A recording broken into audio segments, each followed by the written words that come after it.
YouTube? How y'all doing today? I'm doing all right. Look, hadn't made up my mind yet. It's a long way from being okay. But I got me another bike. We'll just see how it goes. But so far, it's just looks like somebody's been tweaking on it. You know what I mean?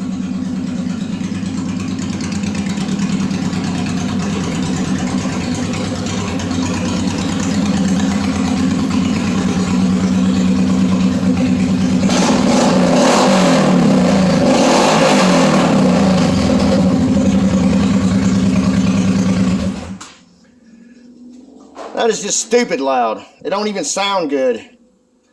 Somebody pulled the baffles out of it, and to get this thing to start, you gotta really, it's just finicky. It pops and backfires through the carburetor because somebody took the baffles out of it and didn't retune the carburetors.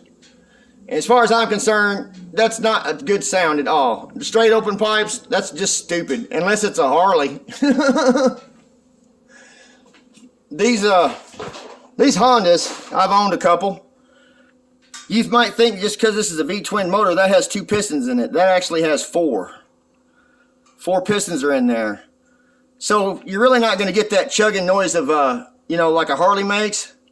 I don't know about Harleys now, but I'm just saying, most of the time, they had 1 piston here and 1 here, and this thing has 4. So it don't really sound like, it just don't sound amusing to me. It's just too stupid loud, and it's not chugging, I don't know how to explain it. If y'all can help me out, the comments below, go ahead. But definitely don't need to cut your baffles out. If you want your exhaust sound good, you need to go buy an exhaust to put on it. The saddlebags suck. They're laying on top of the pipes over here. I think these are like $69 pair saddlebags.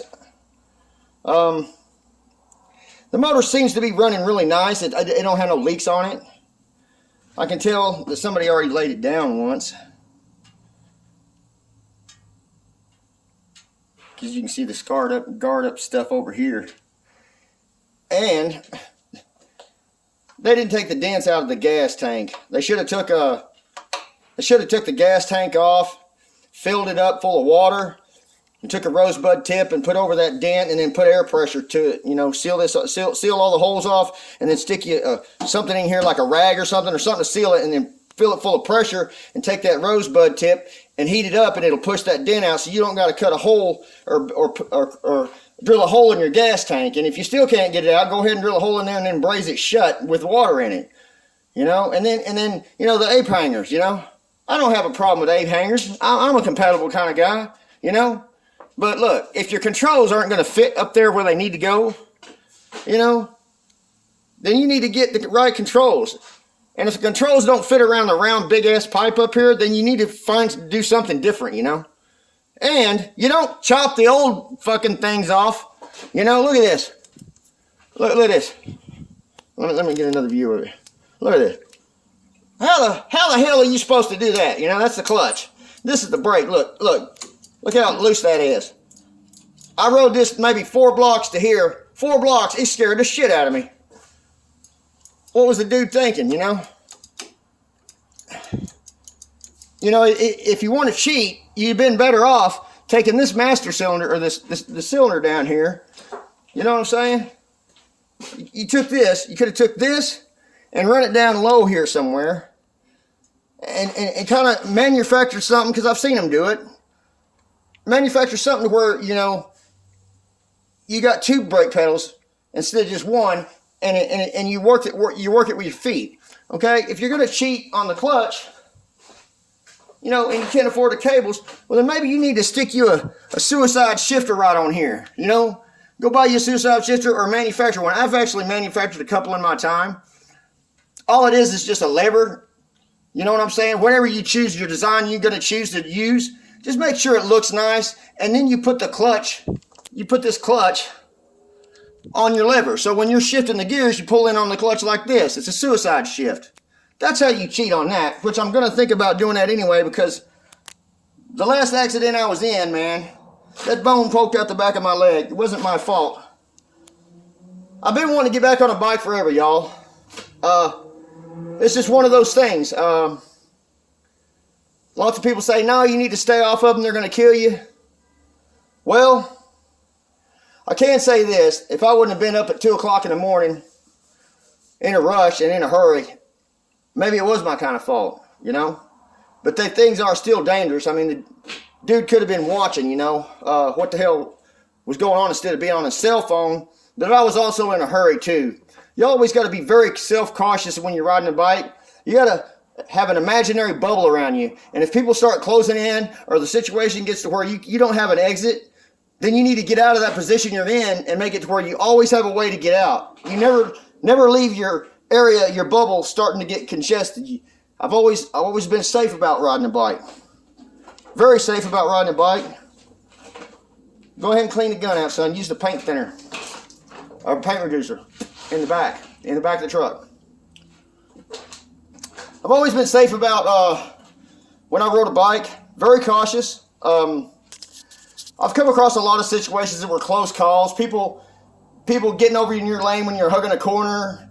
Winding roads, you know, people coming too far over in your lane, and then you're in the middle of a curve. Have to, you know, you judge your curves. You know, somebody comes in your lane, you're all of a sudden you can't pick up in the middle of a hug. You know, so I've always been safe, and I've had a lot of close calls, but I've always rode really smart and responsible until my mom passed away, and I was just wide open back then. I didn't give a damn. My mom died. I really didn't want to live anyway. So I guess I was kind of like subconsciously trying to kill myself. So I did a lot of things that were careless. I'm going to say it. You know, I did a lot of drugs, trying to kill that pain, and it didn't work. You know, the drugs become, instead of recreational, they became mandatory to numb me up. And when you're doing that and you get on a bike, that ain't a good recipe. So now that I'm clean and I'm living life right, I'm going to get back on one and make a promise to myself. Never again do you do drugs. If you start doing drugs, telling myself this, you need to sell your damn bike. Matter of fact, you need to lock yourself in a house and don't ever come out if you're going to do that dumb shit, which I'm not going to. That's what all this channel's about. Keeping it straight, keeping it real, you know. Thought about making this a bobber. Not right off the bat, you know. You can get on YouTube and look at a lot of them. They take these shocks off. Some of them make them a hardtail. Some of them go in here and put a monoshock in there to where it ain't a hardtail. Some of them put the hardtail and then they have a seat. They have a seat that comes up like this. It's got springs in it, so your butt don't. So you don't get the crap beat out of you on a long haul. I think I've owned a Honda Magna, a 750 Honda. I think that was a 97, and then I had a Honda Shadow, and then that was like I think it was 850 or something like that. I never owned a real high-end like a Road King or a full dresser or anything like that. I had a Sportster with a 383. It had a Screaming Eagle kit on it. You know what I'm saying? 5 stages of the Screaming Eagle kit. It was on my Harley Sportster. And I love that thing. I didn't like the way it sits so high off the ground. I think that was a 2000 something model. And then I owned another Harley Davidson that was I forget what, 2000 is a 97, 98 or something like that. I've owned about 3 Harleys and 3 Hondas altogether. Honda Magna and 2 Honda Shadows and then 3 Harleys, Sportsters. One Sportster, it just didn't have no balls at all. It didn't have no Screaming Eagle kit on it at all. It was just I keep saying 383. It's what's that one? 883 is it? I can't remember. My ADD kicks in and I just can't remember, you know. But this one is a 1200, I think. I'm not for sure, but it's daggum sure not no small one. It ain't no full dresser neither, but I got a lot of thinking about, you know. To change, you know, I'm gonna have to put a exhaust back on it. because that's just loud pipes too save lives, but stupid loud draws attention to you. And it makes people look at you like, damn, that's a dumb son of a bitch right there. That bike sounds like shit. And for someone to do that to their bike and think it sounds great, it don't. And it also hurts your bike to where the fuel airflow mixture is not all right on. And I just don't prefer it to be that stupid loud, especially all that pop. It's just, I don't get it, man. Why would you want to sound like a 4-cylinder car, man? Because it don't even sound like a bike. It's recommended in my book, my personal recommendation. If you want your exhausts to sound good on your bike, go order you a professional made, not no homemade crap, bike, pipes for your bike, because they're designed certain ways, this, that, and the other. I will tell you a little trick that I have learned from watching people, and I might do it just for now to make this bike start and run right. You can take the right here. You can take and put you a little butterfly right here. Like take you drill a hole here and drill a hole here, and then take you a little round plate and put the plate in there like this, and take that bolt and run through it right here. Put your nut on the bottom of it with a spring on it, and then you weld that butterfly to that bolt, and that way you can adjust your airflow through here and your back pressure to where you don't have to go ahead and do the adjustments on your carburetor. I'm not good enough to do adjustments on a carburetor. I'm not too shabby with mechanic work on a bike. If I ever had to have mechanic work done on a bike, which I never have, I've always taken care of my bikes. I had them tune the carburetors after I did the exhaust modification. But anyway, maybe put a solo seat on it. I got a trailer. I think Big Blue has a trailer. Y'all think I'm stupid. Y'all probably might think I'm stupid. But I don't want Toothless to go with me on a bike. So I got a little trailer he's going to ride in behind me. I don't know. Or go buy me a sidecar. Let Toothless ride with me, because I love my dog a lot. I seen a biker guy one time. He had a dog with him, and it was in a sidecar. That dog loved to go riding, man. I just want to give Toothless the glory of having that experience, because just having a bike and riding on a bike, I could be having a bad day. My wife could be chewing my ass. I could even get fired. Somebody could pee on me, And I could get on that bike, and it's like somebody just reached inside of my soul while I was on that bike, and it would just pull the worries out of you and throw them in the wind, and it sets you free. It was like freedom, I can't explain it. If somebody had never rode a bike, there ain't no way to explain it unless you get on one for yourself and ride it. And if it scares the shit out of you and you can't relax on them, then that ain't for you. That feeling that you're feeling, you're not going to relax and enjoy it. There's a lot of bikers that watch my channel. Ratchet 951, Danny the Plumber. Yeah, he's a little. I think he owns a couple of cruisers, but mainly he likes them. I don't want to insult him and say crotch rocket, but stuff in that, like a Ninja or what would be the proper language when you call those bikes? It's not a cruiser, it's the other ones. They go really fast. I don't really like those. That was the first bike I ever got on when I had a street bike, and I had road rash all the way from here to the top of my ass and a strip going like that, just because I hit some gravel on a turn. I was just in the neighborhood, and I hit some gravel leaning on a turn, and I gunned it a little bit, and the tire came out from underneath me, and I had a road rash that took maybe 4 months to heal. Because when road rash gets dry in the middle of the night when you're sleeping, you get up in the morning and you go to moving, it splits open all that damn scab again, cracks it open, and you're bleeding again. So it's very hard for you to get over road rash. And so I didn't ever own one of those kind of bikes. I prefer a cruiser. I think that if you want to go that fast on a bike, you need to take it on the track. That's just my personal opinion. A lot of people might disagree with me, but you don't need to be going really fast on public roads, man. You want to go fast, get yourself on a track. I had another accident where my back has got rods and screws in it because I owned a dirt bike.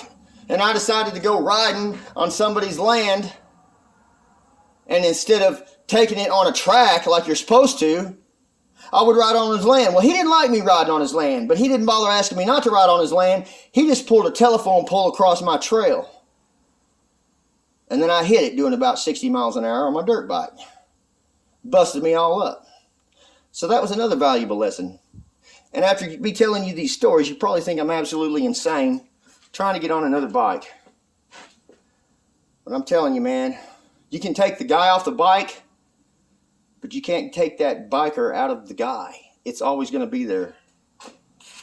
And I've been fighting it for 5 years now, not having one. Need to get a new one. Need to get a new one. Take all this crap off and go get the control, some right controls for it.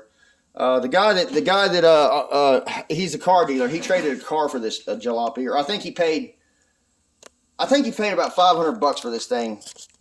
He's got to make some money during this COVID time and all this crap going on. It's hard for him to sell a car right now. I think he probably would have just given me the thing if it would have been under other circumstances and he was making money. But seeing as how the COVID virus and all this other crap that's been going on here lately and all the political bullshit going along, no one wants to spend any money right now. He needs to make some money on this. So he's going to go ahead and pay me to fix it up. I can't buy it as is. He's going to pay me to fix it up, and then he's going to tell me, work me a deal after I get it put all together. It needs a battery. It needs all the control arms, the controls fixed on it, at least. And the bare minimum, I'm going to tell him that. The pipes you can let slide, but it damn sure needs to have this shit done right, you know, however he wants to do it. I think I'm just going to go ahead and tell him to put the controls up here like it's supposed to. I haven't fully made up my mind yet because this foot right here is a bum foot, you know. I have a hard time making it do what I want to. I drag it everywhere. And so when I put it under that shifter, man, I can make it shift, but I don't want to be jamming gears or nothing, man. I want it to go a lot smoother, so I might just go ahead and put a suicide shift up here to where I can pull the lever on the rod and do it like that. And this other one over here, at least get a right hand brake for it, you know, for the front brakes.